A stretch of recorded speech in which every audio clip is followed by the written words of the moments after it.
Well, this is weird. Why am I in a studio and not in a creek? If I'm going to do a talking head type video, might as well do it here. You know, a lot of fishing videos are done in a garage or a room with all their gear behind them on the wall, and then that's fine, but I like this room, so I'm going to do it in here. I've gotten quite a few questions online, in person, you know, whatever, about gear. And sometimes the answer is tricky. It's not as simple as this is a good rod, this is a good reel.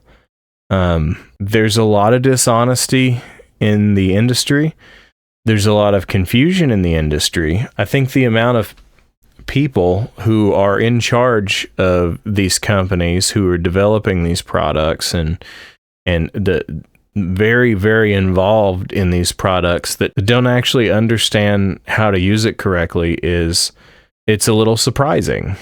That's mostly in the rods and reels. We'll start with something simple and the most frequently asked question I've gotten, and that would be, what is this tackle box? Well, this is a fly box. It is made by Plan D, and it is an articulated fly box. This specific model is called the Articulated Plus. What this is, it's for segmented flies. So they have a hook, and then they have slit foam. And what that does is that keeps your flies that are segmented stretched out so they don't get all tangled up. For this application, it's pretty awesome because it gives you this perfect like display for your lures that keeps them organized and is totally waterproof and floats. So in a fast moving stream or a creek where you're standing up to your knees, sometimes up to your waist, that's really nice to know that you're not going to lose this. And even if you drop it, if you drop this while it's open, pretty good chance nothing's falling out of there. Like even if you drop it upside down, like nothing's coming out. Some things may get a little disorganized, but they're probably not going to come out. And when you're using some of these lures are pretty expensive. That G-Crack that I caught that big bass on last year in that creek, that's an expensive lure. And I have lost one. I don't want to lose another one. So yeah, I try to take care of my lures as much as possible. There's only a couple cons to this, and they're not that big of a deal. One of the main cons is, I mean, you can't fit a lot of stuff in it. I mean, this is a pretty packed full box, but in reality, I rarely go through even half of this box in a trip. I usually have a few favorites I stick with. I've got a whole line of spoons down this side. I might only use 2 or 3 on one trip, so it doesn't matter that much. You don't need to take that much tackle. I typically go for neutral colors, and I'll have a couple that are a little brighter just in case.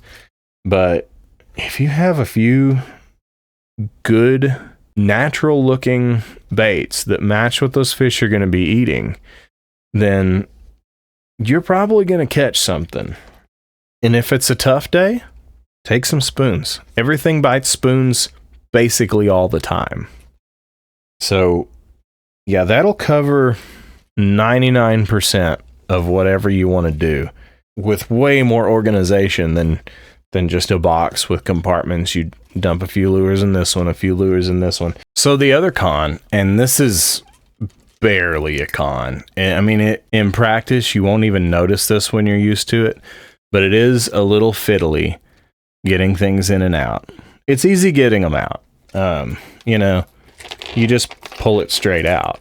But when you go to put it in, I'll typically grab the front hook first, and then, you know, you can see better in the videos and the point of view, but you know, I'll put the front hook in first, and then I'll put the rear hook in.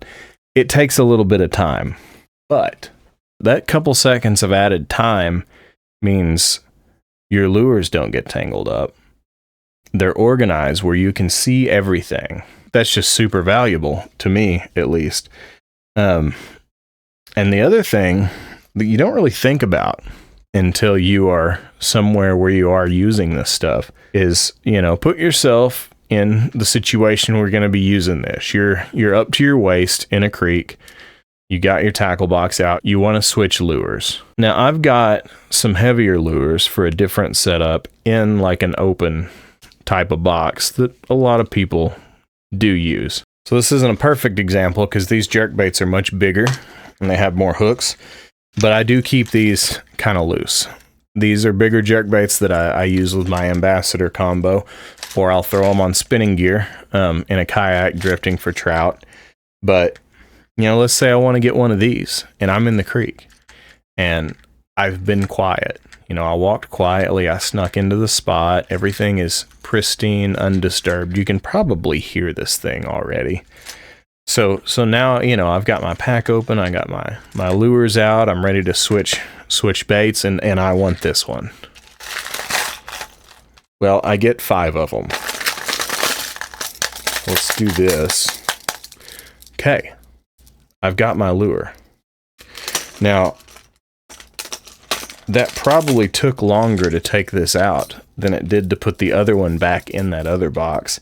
And I was doing this, rattling and making all sorts of racket in a creek that I just took the time to like carefully walk into so that I didn't spook anything. And now I'm just gonna like rattle this box of clackety lures around, and that compared to this,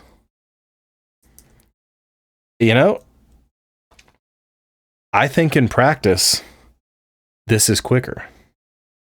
The extra second you spend putting the lure back in the box more than makes up for the few seconds you usually spend untangling the lures in like a loose box like that. So that is why I like these.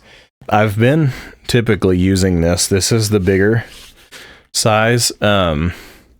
This is the Pocket Max, I believe. And it's been a while since I bought these, so I may be wrong. But yeah, this big one I use quite a bit. If I'm doing trout fishing specifically, I don't use as much of a variety. I won't necessarily use any topwater stuff. I don't use a lot of topwater anyway, but I don't typically use suspending minnows as much as I would in a normal creek. So because I'm kind of sticking to one category, which would just be sinking minnows, I use a smaller box. It's the same box, it's just a smaller size. So in this one, it's mostly just sinking minnows and a couple spoons. If I'm going to go trout fishing, I'll pull a couple of spoons that I know I like out of this one and put them into this one, so I'll have just a small selection of spoons. But other than that, I don't really use much else other than what's in this box. I mean, even when I'm really trying a lot of stuff, I may use half of what's in here. I mainly use, this Smith D-Contact or this Creep Aim or one of these Batafries, but you just don't need that much stuff. So yeah, that's that. You'll see this box. I've got some footage I've been working on for a while that I've been filming bits of it here and there when I go out. That it is trout fishing in like a creek environment. It's a trout stream full of wild trout, and it really allows all this stuff to shine and be used the way it's intended. And you'll see mostly this box in that footage, which I do sometimes take the bigger one. I have a single-sided Plan D, same thing as these. It's just got a clear lid and it's a single side. Not much in it right now besides some small spoons. I don't really use that much. That's one of those things that I kind of had to learn the hard way. These setups, they got really popular because being able to cast like a gram, sub 1 gram, that's kind of how they got popular here. Is they had this reputation of being able to cast these super light lures that nothing else could cast, and it's just not even true. And unfortunately, one of the only ways you find out it's not true is to buy one of these setups and buy a bunch of gear that just won't cast it. And will it cast it if you set it right? Yes, but there's a big difference. Obviously, a spinning setup will cast anything. But the benefit that you get with a bait caster over a spinning setup, just in my experience, and this is all just my experience, I typically don't follow the crowd with a lot of stuff. I tend to try to find the most appropriate use cases and the most efficient ways to use stuff, and sometimes it's not how everybody else does. But in my experience, the biggest advantage you get with a bait caster over a spinning setup is control. And control, I mean, it is, I think, quite literally what determines the accuracy of your cast. And yes, a bait caster does give you more control than a spinning setup. Therefore, you should be able to cast much more accurately with a bait caster than you can with a spinning setup. Where that gets muddy and where it doesn't quite work out right is with this bait finesse gear. So let's say you have a spinning setup that you can pretty easily cast a 0.5 gram to 1 gram, you know? Everybody casts lures like that on a spinning setup. It's not a big deal at all. They're not that accurate. You know, some people are accurate with it. I've never been that accurate with it. Hell, even to this day, it seems like half of the really tricky casts that I pull off with a spinning setup are about half luck. And a big part of that is you don't have any control at all over that 0.5 gram lure. It's so light, it barely bends the rod at all when you go to load it up to cast. So because of that, you're kind of just flinging it and hoping for the best. In most cases, there are obviously people out there who are very, very good at that. When it comes to these bait casters,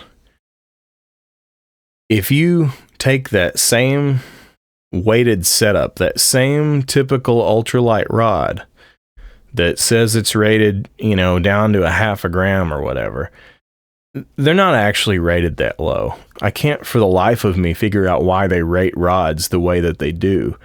Because, I mean, I've had cheap rods and I've had really, really nice rods. And no matter what manufacturer makes it, it seems like everybody will rate their ultralight rod down to a 32nd. But in practice, if you really feel the difference between a 32nd and a 16th ounce lure on that rod, it's night and day. Your accuracy almost doubles instantly by switching to a 16th ounce lure. And a big part of that is because that heavier lure is actually loading the rod.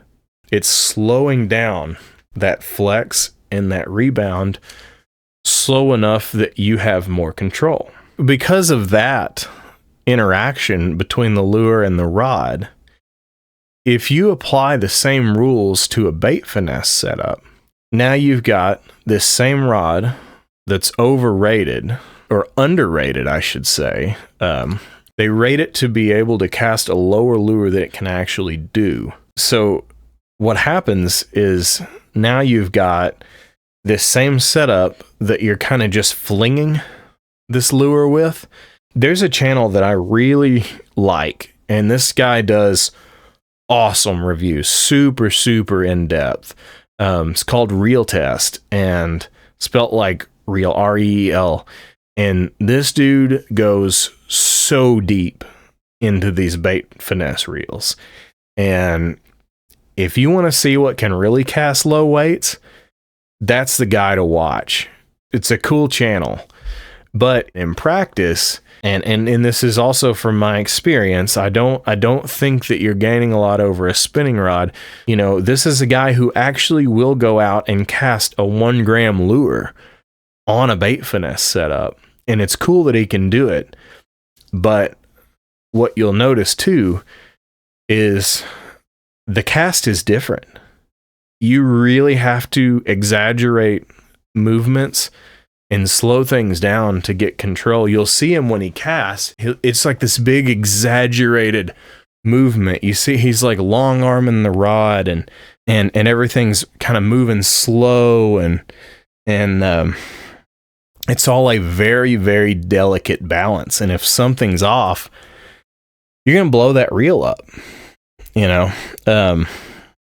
And for pond fishing, for lake fishing, for fishing in bigger water where you're making big casts, it's fine. You know, whether it's better than a spinning setup or not, I don't personally think you gain anything aside from adding the risk of a backlash, but it highlights how the absence of control totally undermines any benefit that you get from that bait caster. So let's look at my equipment and let's look at the way that I fish and the way that these Japanese guys fish. The Japanese equipment is where you want to go. Not necessarily Shimano or Daiwa. For the reels, yes. For the rods, be careful. But Japan is where this started. And they're the ones who still kind of understand this. It's a very, very niche way to fish. And this is very niche equipment. And it really doesn't work too well on your bass boat or on a big river where you're just hauling off and flinging a lure as far as you can. There are way, way better setups to do that with. And a spinning setup is kind of the main one. But when you're trout fishing in small streams, you are using different lures than you would use on a lake. On a lake, you're not going to be fishing with sinking minnows most of the time. Your typical bass fisherman is going to have a floating or suspending jerkbait. It's not typically going to be a fast sinking minnow. And the thing with these sinking minnows is they're heavy. And it's like, okay, well, everybody knows bait finesse stuff is for light lures. What are you talking about, heavy lures? Well, in the world of lures as a whole, they are pretty light. Because when I say heavy, I'm talking about 3.5, 4 grams. That is the typical weight of like a traditional bait finesse, like mountain stream style fishing lure. They're going to be small, like, you know, most of the minnows in this are about 2 inches. Now, 3 to 4 grams is not that heavy at all. But for a 2-inch bait, 3 to 4 grams is a chunk. There's a lot of weight in these things.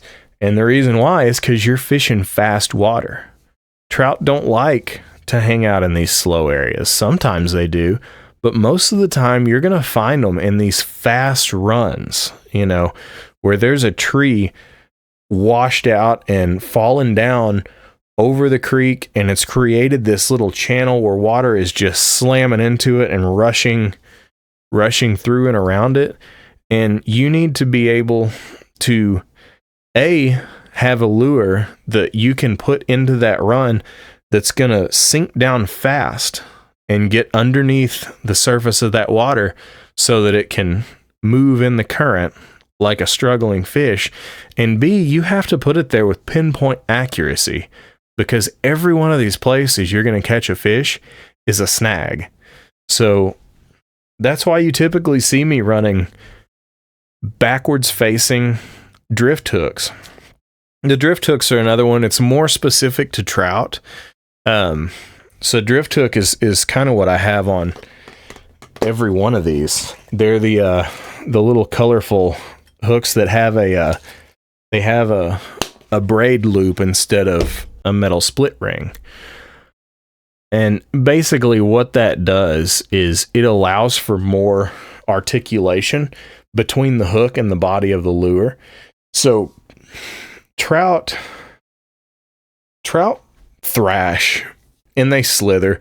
They do a lot of the things. They'll roll like a catfish.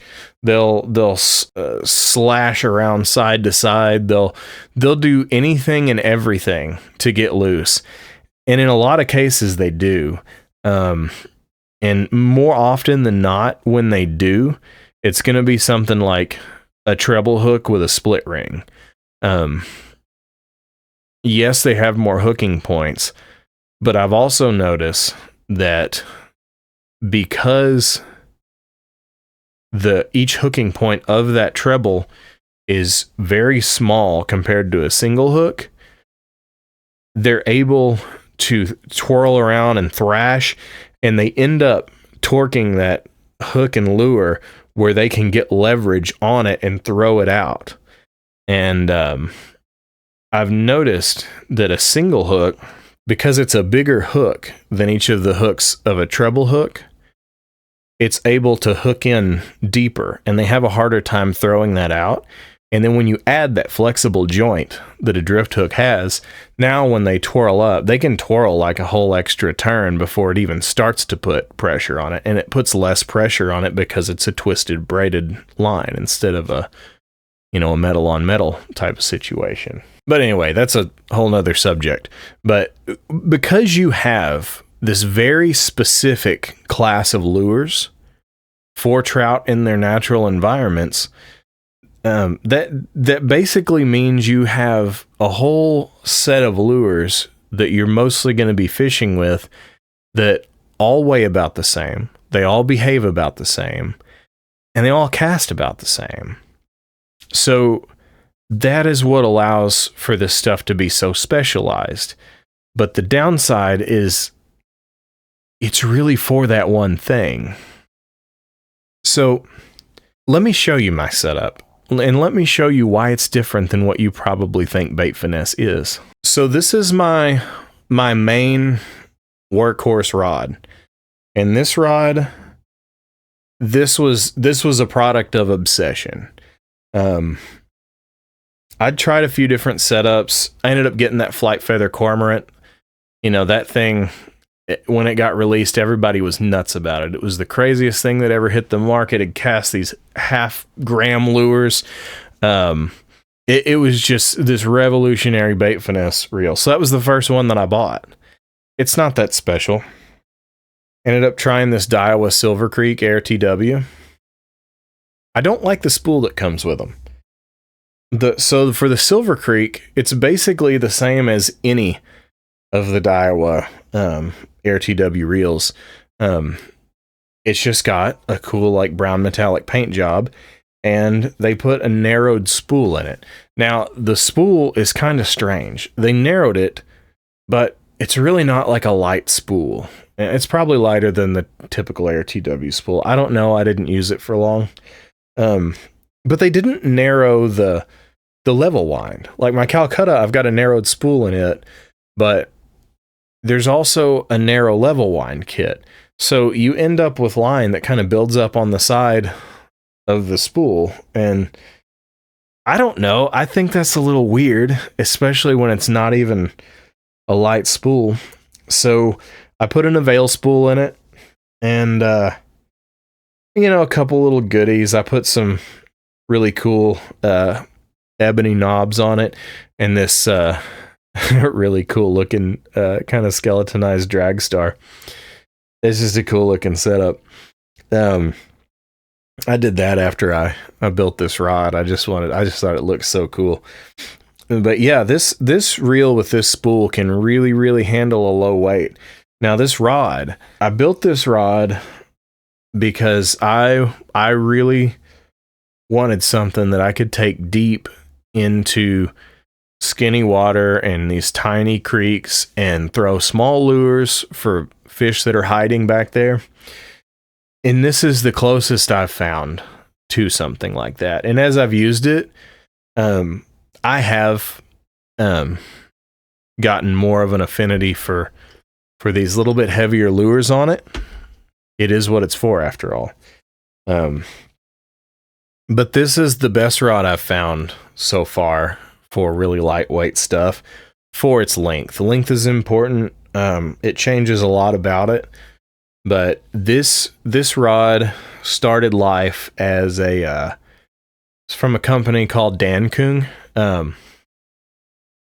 Whether you'd want to buy from them or not, that's up to you. It's a Chinese company.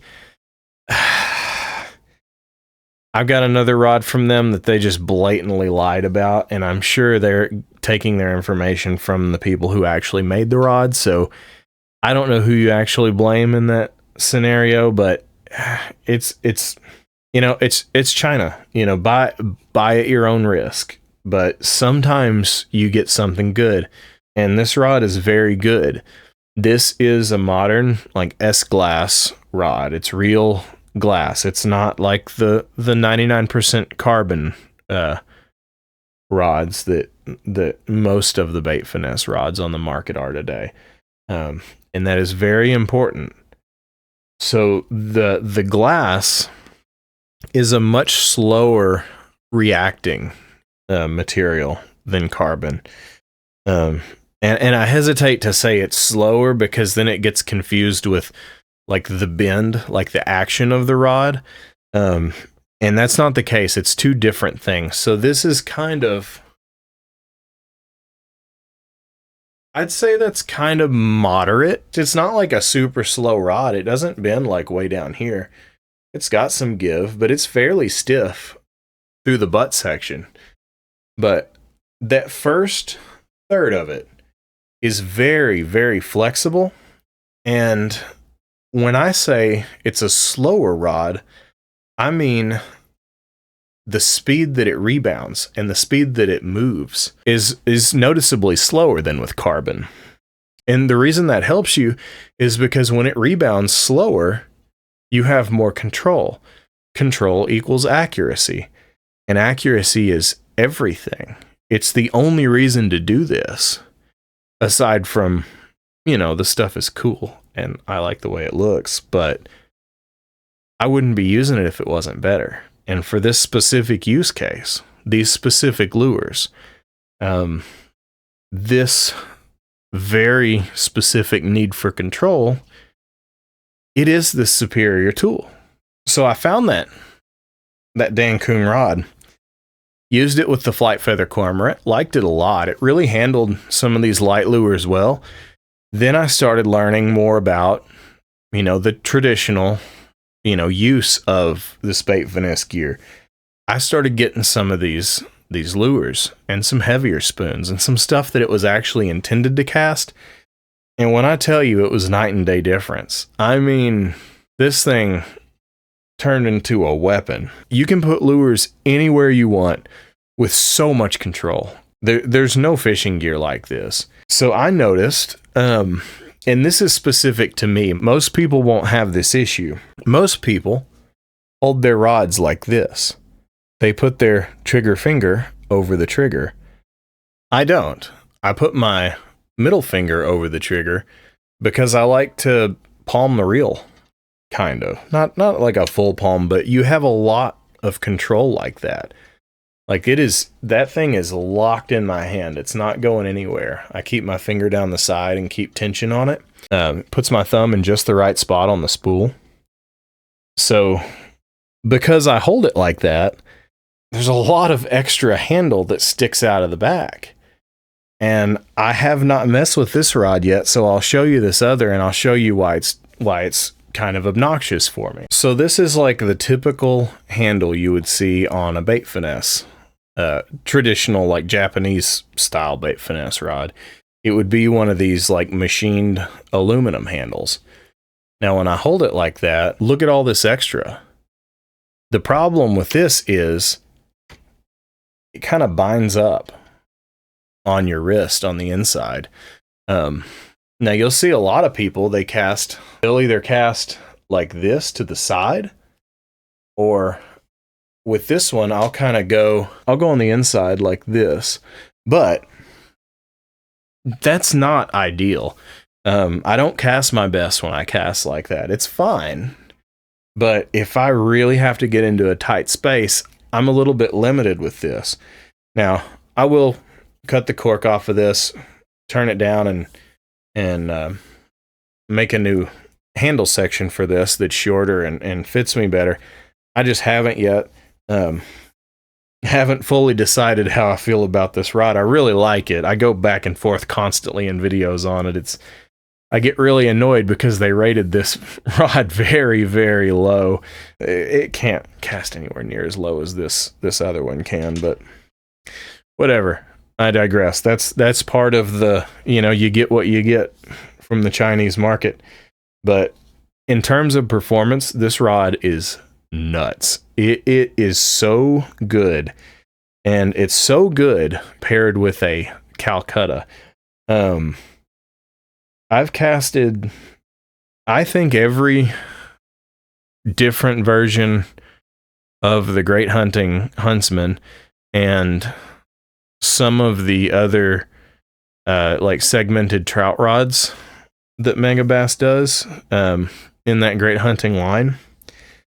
And the best casting one I played with was the 5.3 Huntsman. This rod is 5.2, so basically the same size.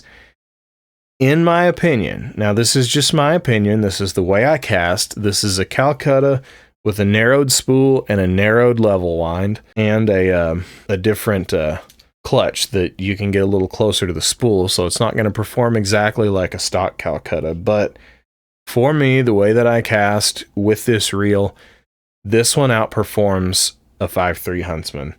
Probably not by a lot, but you can just tell there's a comfort in this that is not quite there with the Huntsman. It doesn't mean anything bad about the Huntsman. That's an awesome rod when paired with a Calcutta. It's just this one is exceptionally good. And it's like $130, not $700. I keep this one around and I use it because it is an exceptional rod and it's so comfortable. And I just picked this thing up, put my reel on it, took it out to a creek after throwing it around in the yard for a little bit, and it felt like I'd been using it for years. It was so effortless and so comfortable. But yeah, it's the perfect example of why I like to build my rods. Most people don't cast like that, I know.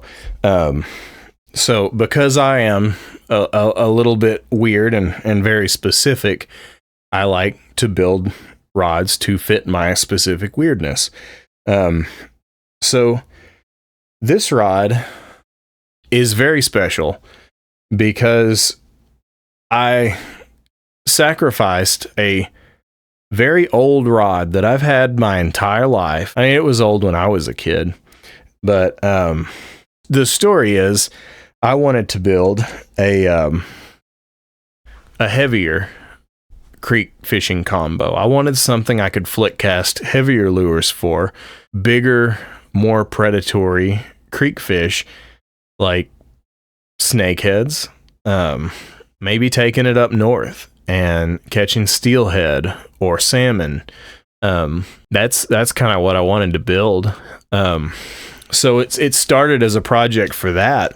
And I really, really like old ambassadors. That's my hands down favorite reel ever made. I mean, Penn Senator is up there, but Senator's just iconic. And Ambassador is a reel that I actually use. I have a handful of old Ambassadors that are hot rodded, to use as catfish reels.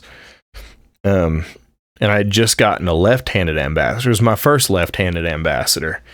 And it was a 5500. It's a full-size left-handed Ambassador, but that's the point. It was for a heavier setup, and I'm a fairly strong guy. I can handle flick casting a heavy rod. So don't let this inspire you if you don't want to flick cast a heavy combo. It is pretty taxing after a while, but there's not a lot of glass rods in that heavier range that the Ambassador would be kind of more suited to, that will allow you to flick cast like that, unless you look at older rods. And I didn't even use this rod a lot growing up. I remember it being around, but I didn't use it all that much. It was one of those, it was an old kind of chunky glass rod, real slow whippy rod. And it had one of those kind of like the old pistol grip style handle with like the squishy kind of grip on the handle, and the kind of, you know, low slung reel seat, and it was all plastic. You probably seen rods just like this in thrift stores and stuff, but yeah, I had this rod laying around, and so when I started tuning on that Ambassador, I was like, well, I still got this old rod. I'll just put it on there to test out. It's a whippy rod. I could probably flick cast. And when I tell you this thing casted like a dream, it casted like a dream. I had never had as much fun casting a bait finesse setup like this before. I had a heavier weight that I'd tied for it with some, you know, pink fuzzies on it so it was bright, and I'd flick cast that thing in the yard. And yeah, it was heavy. It's a full-size Ambassador on an old glass rod. It'd get your forearm a little bit tired, but not only did it cast like a dream, it was so accurate. It was like I was in the backyard doing trick shots with it. I'd go out at night, I'd put something glowing on it, and I would just cast it. I had a blast with it. I was like, yeah, I'm gonna use this blank. It works so well with this rod. So, you know, I kind of had this idea in my head to make this like super old school looking rod with it. And I kind of did, but I went a little different direction than I'd intended on. So I looked at that plastic reel seat and I was like, that kind of looks trashy.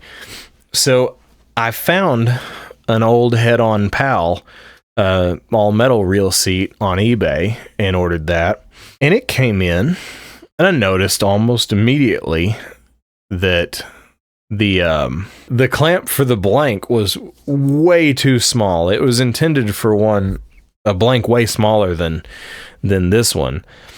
So I had to get a little bit creative, and I'll put some pictures in, but I had to turn some aluminum pieces on the lathe, and I made a kind of a multi-piece clamp for this thing that worked with the factory lock ring and reel seat, and that allowed me to mount that blank to the reel seat, and it looked great. But what I had intended to do, I was going to keep that old head-on PAL reel seat kind of the original color. I was going to keep it this dark green that it was. I was going to redo the cork, and you know, I was going to strip that old glass blank down to that, you know, that cool looking, you know, wood colored old fiberglass that they all are. And it was just going to be this really cool old school looking setup. As I was making these parts for the connection, you know, I had to sand the blank down so I could epoxy all that, you know, the pieces onto the blank that were going to be attached to it. And I noticed once I sanded through the black paint, it was still black. This rod, it was old, but it was just new enough to be E-glass. Now, E-glass doesn't behave a lot differently than the old fiberglass, maybe a little bit snappier, but it's still a super slow glass blank, but it's black. It looks like carbon, which means this rod can look totally different. You know, the reel was black. So black and chrome, that kind of goes with anything. So I'll show you this rod next. This one's very special. It hasn't been in a video yet. I don't know when it will be. I may include a little bit of it in the trout fishing stuff, but before I get to that, the reason that this rod came to be was as I was building this super, super nice ambassador rod, and machining these parts and everything, I had this old reel seat, this old plastic reel seat I'd chopped off, was just laying on my shop bench. And I grabbed it and threw it in the trash when I was kind of cleaning up one day. And I thought about it. Like, as soon as I threw it in the trash, I was like, you know, I kind of wonder what a modern bait caster would look like sitting on that thing. So I think it was my cormorant, and I put it on there, and I was like, that's a cool, like, it didn't sit all the way down in there. And I was like, man, that could look cool. And I started looking at this glass fin rod, and it had, you know, the kind of aluminum machined looking grip. Wasn't that great. And I'd made a handle for it out of Babinga. It looked pretty nice, but it wasn't that comfortable.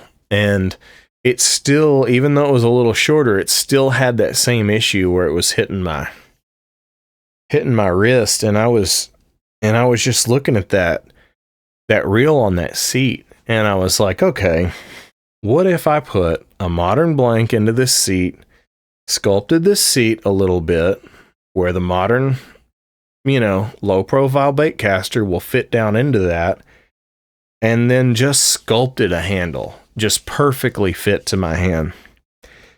So that handle and reel seat that I chopped off of that blank that was gonna be trash turned into this, you know, just shaped it a little bit.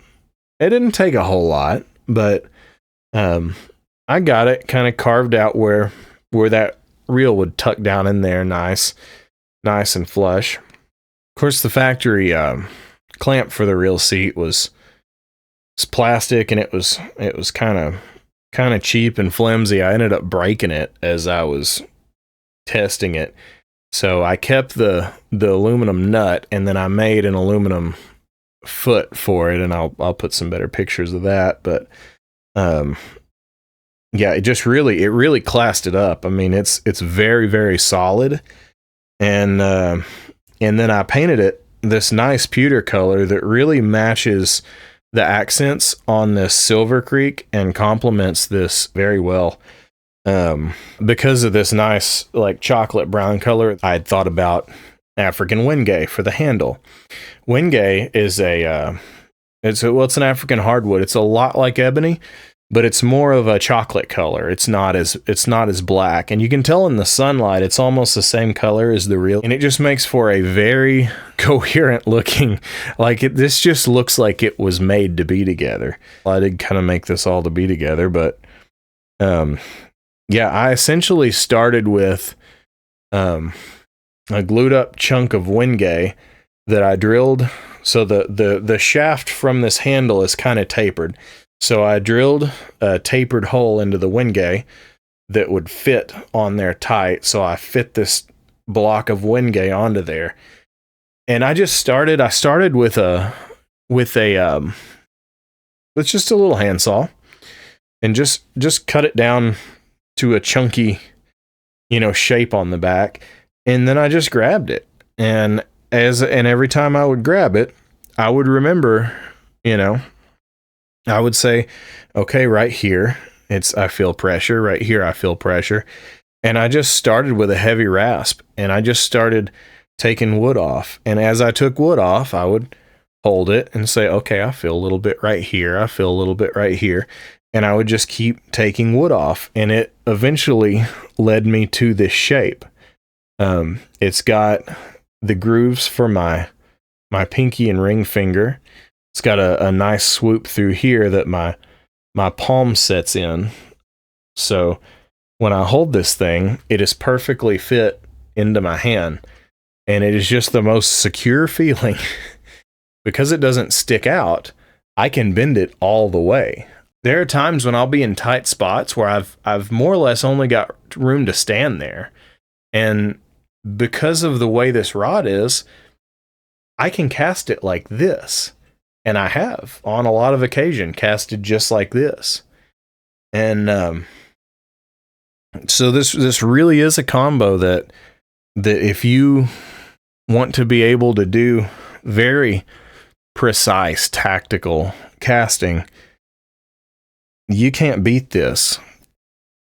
But you also can't buy this, and I understand that, and that's why I'm a little hesitant when people ask what rod I'm using, and a few people have.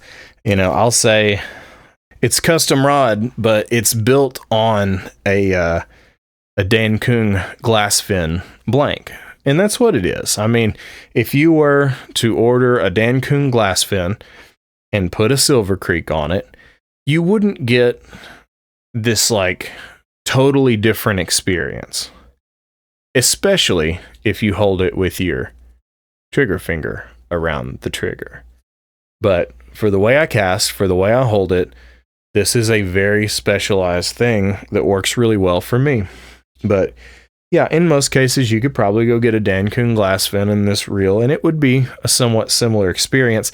And it's also going to put you miles ahead of going and getting like a, I don't know, name whatever popular bass rod company, their new flagship bait finesse rod, and, some like super hot Chinese BFS reel, or something like that. You can really get into a weird mismatched combo and a combo that really doesn't give you any benefit over a spinning combo. And that mismatch is something that needs to be talked about too. The reason this combo works so well, and this is the opinions of one guy, but this is one guy that has casted a lot of different rods and quite a few different reels and mixed and matched them and played a lot. So even though it is one guy's opinion, I've got a lot of experience with this. And in my experience, what I have found is the breaks matter so much. The style of break and the style of rod make more of a difference than almost anything when it comes to this stuff specifically.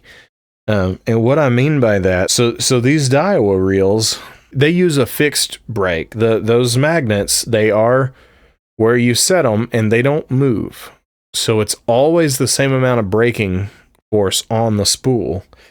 Shimano uses dynamic brakes, like that Calcutta.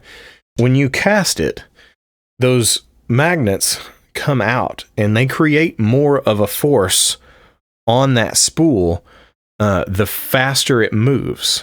So when you first cast and you flick it really hard, those brakes are at like full force. And then as that lure flies and that spool slows down a little, those brakes retract a little. So the braking force reduces. And in some cases, it allows you to cast a lot further. But what I haven't heard anyone talk about, and I think this is one of the biggest factors for matching gear in this specific category, is these fixed brakes perform considerably better with a glass rod. There's something about the slowness of a glass rod, that slow rebound, that really plays well with fixed brakes. And you can take my Calcutta, which for all intents and purposes is a better reel than this. It's better in every way. It's made better. It looks better. It looks way better. The spool is probably lighter. The spool is narrower. Everything about it should be better. But this one will outcast the hell out of that Calcutta on this rod. I was so excited when I got that Calcutta. I put it on this rod. I thought it looked really cool. It was awful.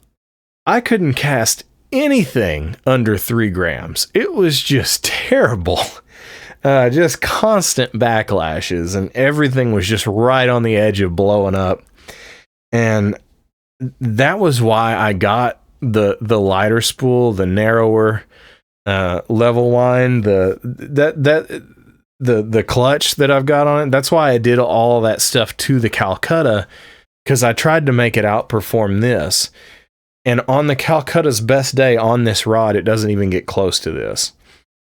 But when you take this reel and put it on a carbon rod, and I'm not talking about like a super modern, stiff, 100% carbon rod. I'm talking about something that is being marketed as a carbon glass blend, like a modern kind of flick casting specific carbon rod, like a Megabass Huntsman.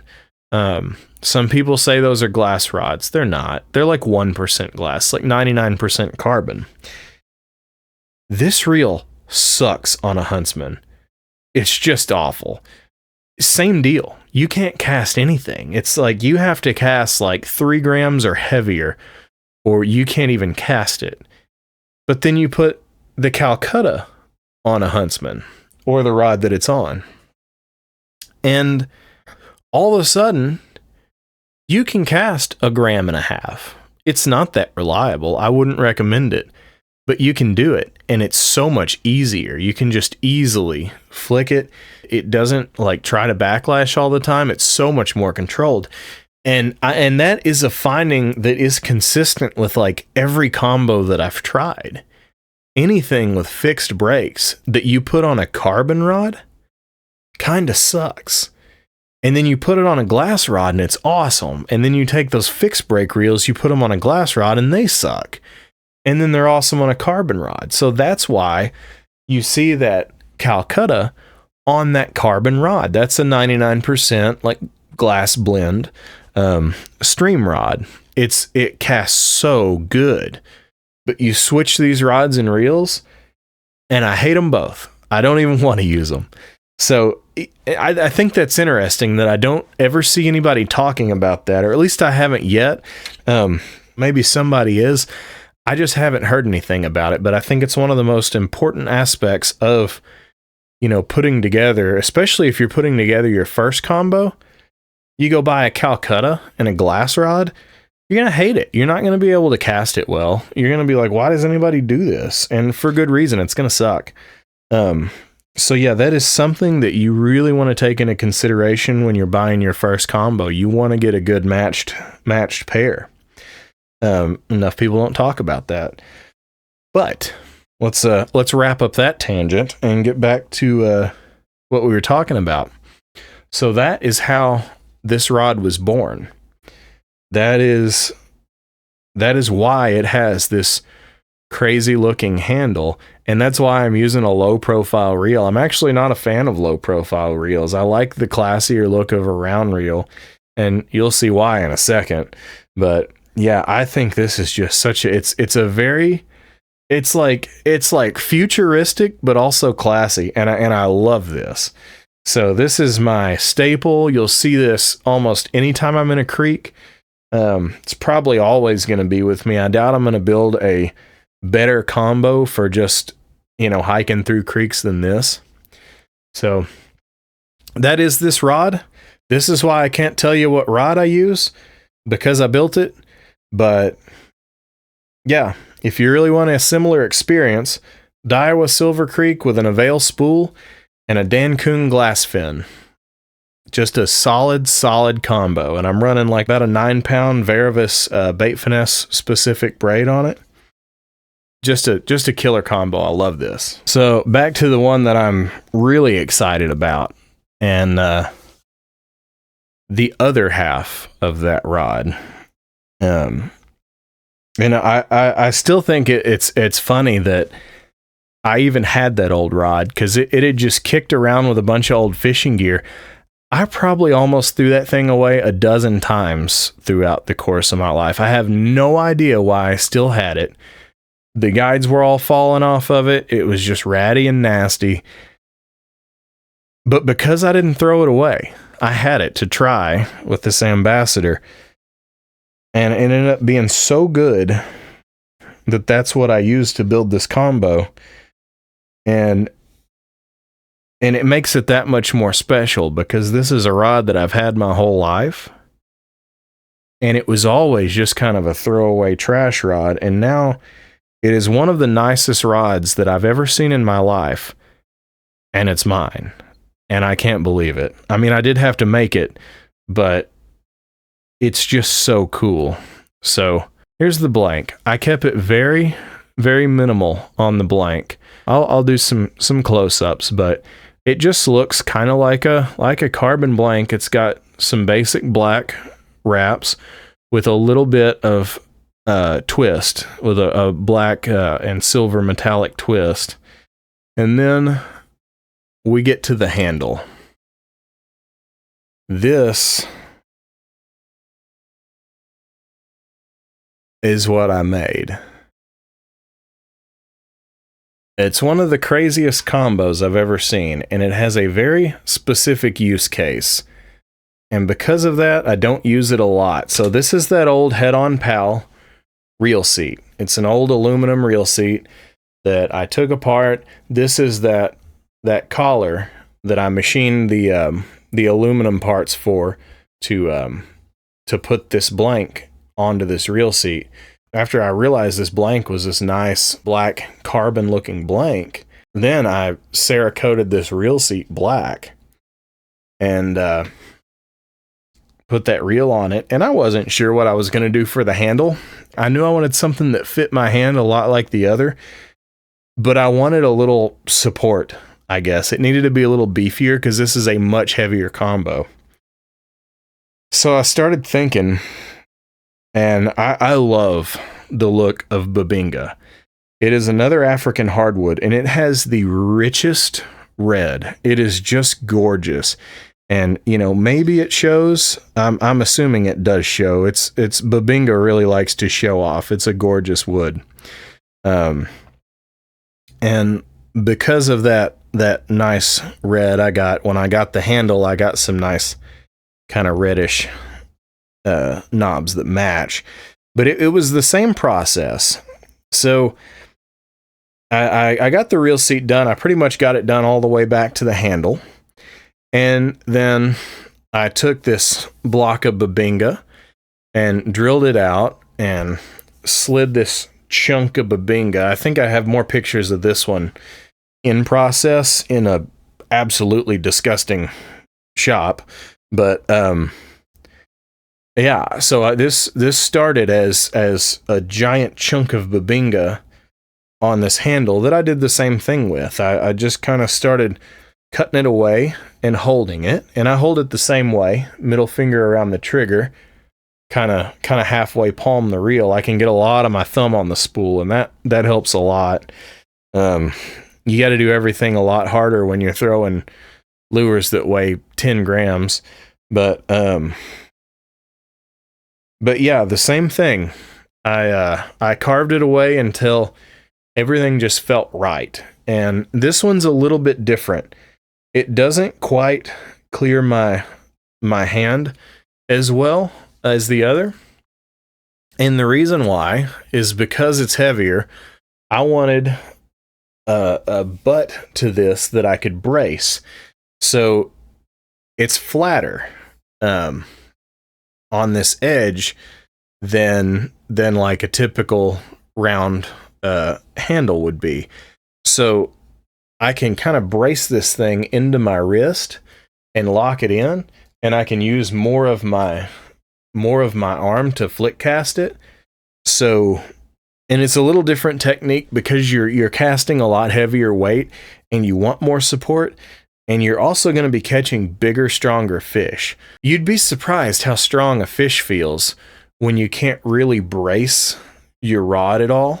You know, you can hold it like this, but how are you going to reel it? You got to be able to hold it with one hand. So if I really get into a situation, I can put this thing under my wrist and I can add stability to this if I need to. But yeah, that's why it has a little different shape. And I love the way it took on the look of like an old rifle stock. It looks like a cheek rest.